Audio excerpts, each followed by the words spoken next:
only Trump is saying, here's my answer for them. We don't like the answers, but he's answering them. Democrats aren't even asking the question. They're just naming the problem over and over again in an echo chamber. I make an argument that naming the problem is not an unreasonable thing to do, because there are some people who are, I think the analogy is like a frog boiling slowly in water, that you don't really notice what's happening until it's... Oh, we all notice it. Who's not noticing it? Well, some people, everyone notices it. A couple people at the table here probably disagree, so But I'm not talking to them, I'm talking to Democrats. They all notice it. In today's video, Abby Phillip absolutely destroys SC Cupp and Scott Jennings in a heated debate on CNN's Newsnight with Abby Phillip. Calm, sharp, and relentless, Abby Phillip cuts through their spin with facts they couldn't dodge. Every time they tried to pivot or play defense, Abby Phillip held the line and pushed back harder, exposing the contradictions and weak arguments right in front of the cameras. So let's dive in and watch how Abby Phillip shuts down SC Cupp and Scott Jennings in this heated debate on Newsnight with Abby Phillip. There are some Democrats who have been at this level. If this is a 10, they've been at a 10 for a while now. But there are some people, and I think one of them is the person that Ezra Klein was talking to in that podcast, Radley Balco, and even President Obama, who have been kind of reluctant to go there. But they're going there now. I mean, do you see that shift happening? Definitely. It's definitely happening. You see complete moral collapse of the United States government. The cabinet meeting with 3.5 hours of superficial praise is so cringeworthy. He's attacking the Fed. He's attacking all of our institutions. He's eliminating FEMA. It is horrifying that he is putting troops against American citizens because he claims that he's the law and order president. But we all know that's a lie, because he's a convicted felon. He pardons convicted felons. He surrounds himself with obsequious people that kiss his ass all day, every day. It's nauseating and painful to see how weak he is to Vladimir Putin and others. I mean, what do you think about all of this? I mean, a lot of people say that alarmism doesn't help Democrats, but there are also things happening that Trump is doing that are alarming even conservatives. Well, alarmism alone doesn't do anything, and I think Democrats have gotten very good at correctly identifying the problem, naming the problem, whether it's fascism or authoritarianism. This is all true. Do you think that's an accurate description of what is happening right now? Absolutely, without question. We've had many conversations at this table. Bill Maher ticked down some examples. But so what? And what? And what next? The conversations I don't hear Democrats having is what we're going to do about it. It can't just be Gavin Newsom tweeting like the president does. That's not it. It can't be sit-ins and protests. If Democrats want to combat this and get a chance at another election, and I understand where Bill Maher is going with this, that like elections might not happen in future years if this continues.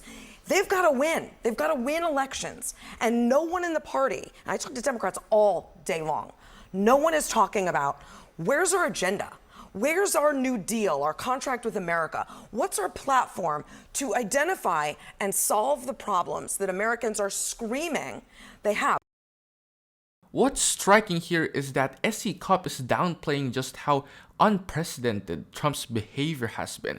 It's not just alarmism to point out that he's undermined democratic norms, it's documented reality. Trump has openly called for suspending parts of the Constitution to overturn the 2020 election, something no modern president has ever suggested. He didn't just attack institutions, he tried to weaponize the Justice Department to overturn results, leaned on state officials like Brad Raffensperger in Georgia to find votes, and then sat back while his supporters stormed the Capitol on January 6th. That's not politics as usual. That's a direct assault on democracy. And the idea that Democrats haven't offered solutions doesn't really hold up. Biden's administration has already passed the Inflation Reduction Act, which invests in climate action and lowers prescription drug costs, the CHIPS and Science Act to rebuild American manufacturing, and the bipartisan infrastructure bill that Trump promised for 4 years but never delivered. Those are tangible policies with real impact, not just rhetoric. Meanwhile, Trump's actual agenda for a second term, outlined in Project 2025 by the Heritage Foundation, is openly authoritarian. It calls for dismantling the Department of Education, stripping protections from federal employees so he can install loyalists, and expanding presidential power in ways that sideline Congress and the courts. That's not just partisan spin, it's written policy coming from his allies. So Abby Phillip's framing isn't alarmism, it's a warning grounded in facts. Trump has already shown he'll push past legal and constitutional limits. Only Trump is saying, here's my answer for them. We don't like the answers, but he's answering them. Democrats aren't even asking the question. They're just naming the problem over and over again in an echo chamber. I make an argument that naming the problem is not an unreasonable thing to do, because there are some people who are, I think the analogy is like a frog boiling slowly in water, that you don't really notice what's happening until it's... Oh, we all notice it. Who's not noticing it? Well, Some people, everyone notices it. A couple people at the table here probably disagree, so we'll But I'm not get their- talking to them, we'll- I'm talking we'll get to their- Democrats. We'll They get all their views notice in it. just a But the second, issue but go ahead, with Dante. Democrats is, how do you attack it? Because Donald Trump does not operate politically. He does not operate within the structure of our government as it was put together and as it functioned for hundreds of years. He You're operates right. outside of that. But is so there if you're are there asking other options politicians than to attacking not Donald be Trump? political, to step aside and say, I'm going to ignore the rule of law. I'm going to for tell people if a judge rules against me that judge is a bad person and not to listen to him. I don't know if we want Democrats to join in that fight, but there has to be a way to combat No one's it. saying that, but for 3 election cycles, the Democratic plan seems to have been let Trump hang himself and go after Trump. This isn't about Trump. The voters need to be talked to in ways that aren't Democrats sneering at them, saying, you're safe, look at this graph. The economy's great, But look at these numbers. that may be But who has that's to exactly say what crazy. Democrats are doing. They're Yes, doing it they with are. illegal immigrants. They're doing it with crime, and they're doing it with the government. You said it's the way government functions. A supermajority of the American people say government is dysfunctional. They don't trust government. Go back to the Ike LBJ days, and trust in government was in the 70s. Today, it's in the 30s. The low water mark, and I think it's delicious that Barack Obama is weighing in, the low water mark during the era was 10% when Barack Obama was president. Only 10% of Americans trusted government. That's what propelled Donald Trump into the White House. He's being responsive to the problems that Americans are But you facing. can't trust government. And he's enforcing the laws that are on the books. We can talk Putting about those troops in numbers. Washington is the law. You He can't has trust the right to government do when they that. call in Republican leaders from Indiana and say, hey, you have to figure out a way to redistrict so that we can get more seats. That's not how And government is is supposed to work. 100% legal in the state of Indiana. You can do that. There's no prohibition. What the MAGA folks keep glossing over is that Trump hasn't actually solved anything. He's just been good at branding himself as the guy with the answers. Take immigration, for example. He promised in 2016 that Mexico would pay for a massive border wall. 4 years later, not only did Mexico not pay a dime, but most of the new wall was just replacement fencing. Meanwhile, illegal border crossings hit a 12-year high in 2019 under Trump's watch. Before the pandemic, artificially slowed things down. That's not enforcing the law, that's a failed policy sold with tough talk.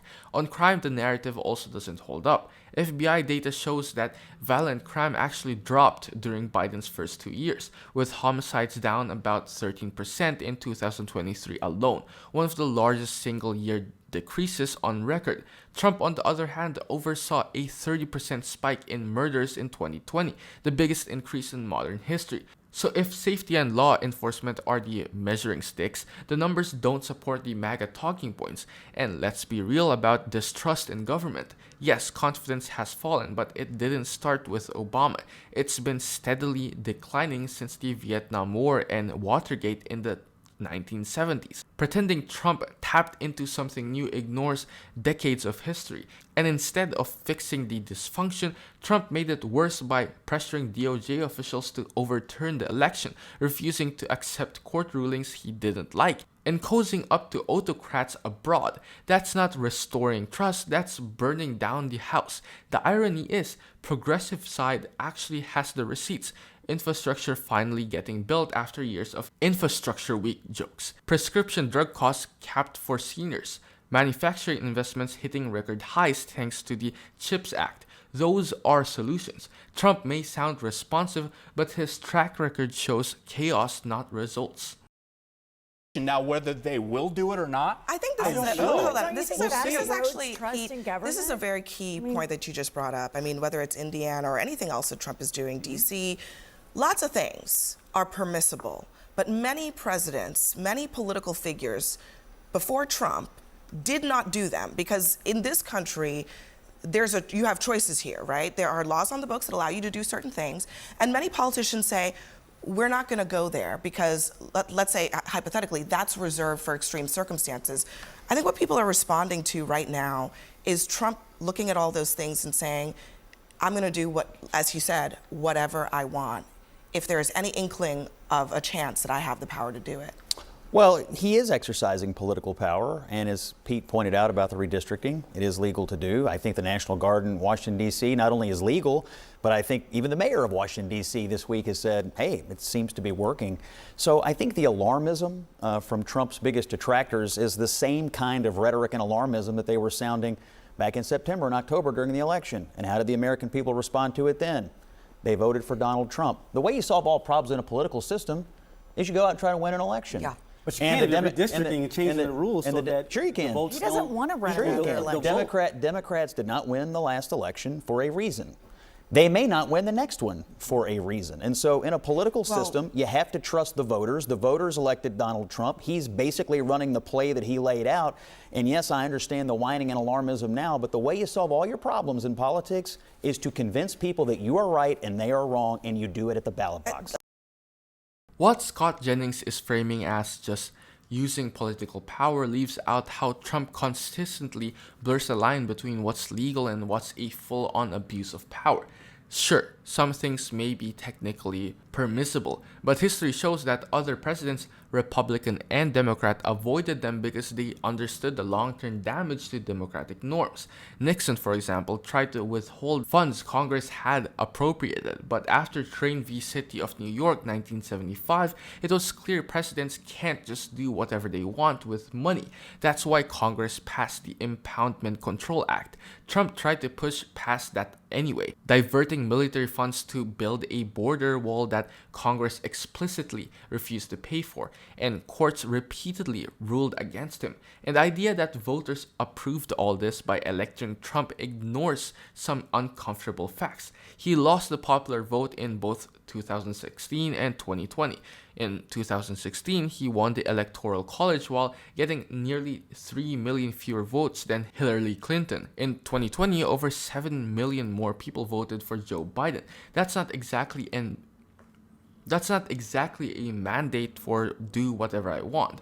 As for the National Guard in DC, it's worth remembering that Trump's idea of law and order included clearing peaceful protests in Lafayette Square with tear gas in June 2020, just so he could have a Bible photo op. That's not normal use of executive authority. That's authoritarian optics. Even the Pentagon's own Inspector General later found no legitimate threat that justified such a heavy-handed military presence. So when Phillip pushes back, she's not just being alarmist, she's pointing out that Trump uses the veneer of legality to justify extreme measures that undermine constitutional norms. Legal isn't always right, and history shows us where blind defense to the law without moral restraint can lead. Pause. Are you getting tired of getting half the story from biased news sources?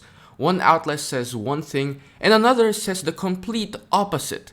How are you supposed to know what's actually true? That's where ground news comes in. It lets you compare how different media outlets, left, right, and center are covering the same story. So you can see the full picture instead of just the echo chamber. And here's the best part. Click the link in the description and get 40% off the Vantage tier, which gives you even deeper insights into media bias and political trends. Stay informed, think for yourself, and check out Ground News in the description down below.